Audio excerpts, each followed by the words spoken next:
Reka nongere mbasuhuze mbifurize ibihe byiza mwebwe mukomeje kubana na Coach TV muri mu mpande zitandukanye mu Rwanda ndetse n'hanze y'igihugu cy'u Rwanda. Ndizera neza ko mukomeza kugenda mugubwa neza. Uyu munsi ni kuwa gatanu tariki ya 18 ukwezi kwa 10 2024, nk'uko rero tubikesha urubuga rwa Village Urugwiro cyangwa se Presidence y'u Rwanda.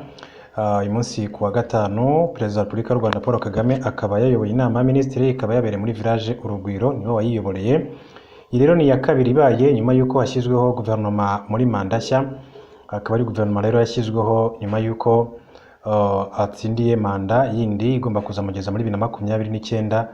Ni minsi mike yakurikiyeho aza gushyiraho minisitiri w'intebe Dr Edouard Ngirente n'undi wari usanzwe muri guverinoma nawe uyiyoboye mu myaka yashize, hanyuma aza no guhita ashyiraho abandi ba minisitiri. Ni inama rero ya kabiri ibaye nyuma y'uko hashyizweho iyi guverinoma nshya.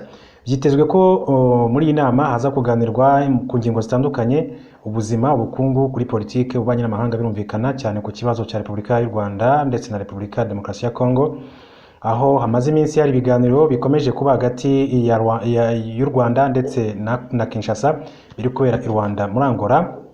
Ni ibiganiro ariko navuga ko bigenda biba byiza kurushaho, kuko niba bamaze guhura inshuro zigera kuri 3, navuga yuko bishobora kuzatanga umusaruro, nubwo ku ruhande rwa leta ya Kongo hari ibyo bakomeje gusaba ko bishyirwa mu bikorwa. Baravuga bati u Rwanda ruvaneho ingamba z'ubwirinzi ziri ku mipaka, ati kugira ngo tubashe kubona uko twasenya umutwe wa FDLR. Nyuma bakavuga bati umutwe wa FDLR ntacyo ugitwaye, ntacyo watwara leta y'u Rwanda, nta basaza, nta bantu batagifite imbaraga. Ariko icyo u Rwanda rwakomeje kuvuga nuko ari abantu bafite ingengabitekerezo ya jenoside, n'ubundi bakomeje kugenda bayikwirakwiza hirya no hino mu gihugu cya Repubulika ya Demokarasi ya Kongo. Iyi ni imwe mu ngingo iza kuganirwaho, ariko kandi haza no kuganirwa no ku ngingo ijyanye n'ubuzima.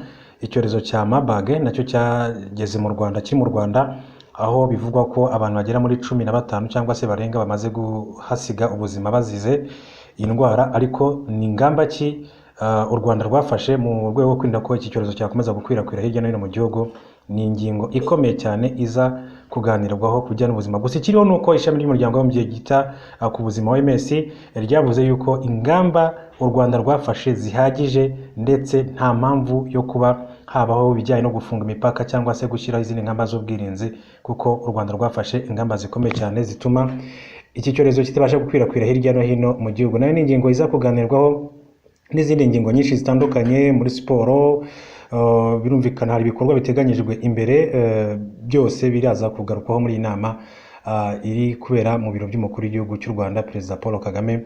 Birumvikana yitabiriwe na ba minisitiri batandukanye muri minisiteri zitandukanye n'abanyamabanga ba leta, nk'uko mubibona kuri iyi video turi kubagezaho. Hanyuma tuvuye kuri iyi nkuru, reka mbabwire yuko ubushinjacyaha bwasabiye babiri bakekwaho uruhare mu rupfu rwa Olga Kayirangwa gufungwa by'agateganyo.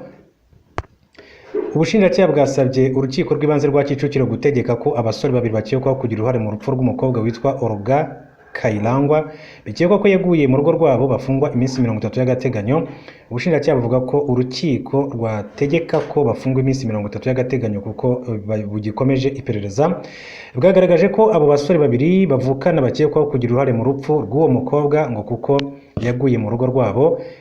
Bwagaragaje ko raporo z'abahanga ku rupfu rwa Olga Kayirangwa zitagaragaza igisubizo kidashidikanywaho ku cyateye urupfu rwe, bityo ko hagikenewe iperereza ryimbitse. Raporo y'abahanga yagaragaje ko Olga yari afite ibibazo by'umutima, nubwo itemeza ko urupfu rwe rwaba rwaraturutse kuri ibyo, nubwo itanatangaza niba yaba yarishwe. Ubushinjacyaha kandi bwagaragaje ko bufite impungenge ko buramutse barekuwe bakotse igitutu abatangabuhamya cyangwa se abarega, ndetse no kuba bashobora kubangamira iperereza rigikomeje. Abaregwa basabye urukiko ko barekurwa kuko nta ruhare bagize mu rupfu rw'uwo mukobwa bita inshuti yabo, ahubwo ko bakomerekejwe n'ibyabaye. Umwe yabwiye urukiko ko ubwo Olga yari ageze mu rugo rwabo batunguwe no kubona atangiye kubura umwuka, bakagerageza gutabaza imbangukiragutabara bikanga, bagahitamo rero kumujyana kwa muganga. Yavuze ko bamaze iminota 20 bahamagara ubutabazi ariko ntibabubona, bafata icyemezo cyo kumujyana kwa muganga, nabwo bibatwara indi minota mu nzira. Yavuze ko bamugejeje kwa muganga bamujyana ahakirirwa indembe, ariko bikarangira yitabye Imana. Bageze ku bitaro bya BMC nubwo ubushinjacyaha buvuga ko yaguye mu rugo. Yasabye ko barekurwa kuko nta ruhare mu by'ukuri bagize mu rupfu rwe kandi ko bakomerekejwe n'ibyabaye.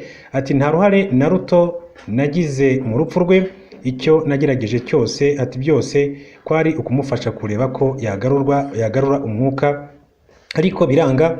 Duhamagara imbangukiragutabara na polisi, tubonye byanze duhitamo rero kumujyana kwa muganga.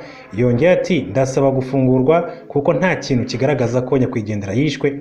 Umunyamategeko we yavuze ko ubushinjacyaha ibyo bwagezeho mu iperereza bidahagije ku buryo haba hari impamvu zikomeye cyane zituma uyunganira akekwaho icyaha cyo kwica. Yagaragaje ko raporo z'abahanga zitagaragaza icyishe nyakwigendera, bityo ko bidakwiye gukekwaho uwo yunganira kandi nta kibihamya gihari.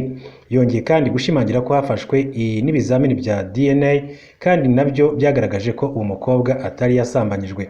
Yavuze ko ibyo ubushinjacyaha buvuga bigize icyaha bituzuye kandi ko butagaragaza ko abo basore bari bafite ubushake bwo gukora icyaha.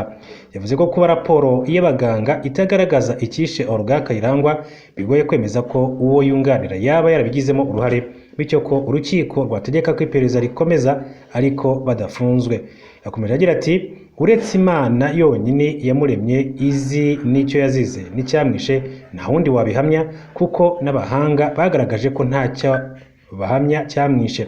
Mugenzi we yabwiye urukiko ko kuba ibizamini by'abahanga byaragaragaje ko uwo mukobwa yari afite uburwayi bukomeye cyane burimo n'umutima bishobora kuba ari byo byabaye intandaro y'urupfu. Yavuze ko abantu bapfuye bose bidasobanuye ko baba bishwe.